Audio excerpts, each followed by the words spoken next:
Derek Mudge, a retired politician, was born in 1928 in Oshuarongo, served in several high-ranking positions in the South African administration that occupied Southwest Africa, now Namibia. He also chaired the 1975-1977 Tunahale Constitutional Conference and co-founded the Republican Party as well as the Democratic Tunahale Alliance, DTA. At Namibia's independence, Mudge was a member of the Constituent Assembly and First National Assembly until he retired in 1993. The director of the Namibia Institute for Public Administration and Management, Professor Joseph Disho, who first met Mudge in the early 80s, described the book as a valuable addition to Namibian history. It is not that much story, it's the story of all of us.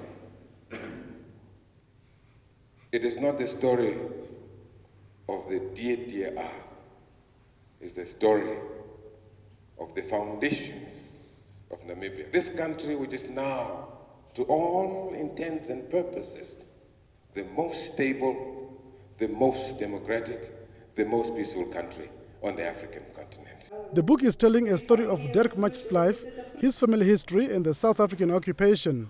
Mudge told NBC News that during his lifetime, he learned about the importance of good human relations and therefore wished to tell his story to the current and future generations. One thing I knew, we must improve our relations towards each other in this country. We must respect human dignity, we must respect our neighbor and love our neighbor.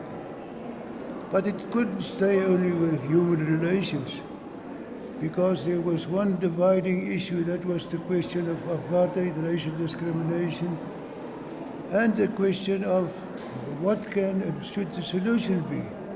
The book further tells about the contribution of this former apartheid advocate to Namibia's independence. I was in favor of independence for the country right from the beginning and right to the very end. And I think we've achieved that. He therefore called on opposition parties to refrain from opposing government just for the sake of it, but to come up with alternative policy. For NBC News, Jeff Tashihomino, Windhoek.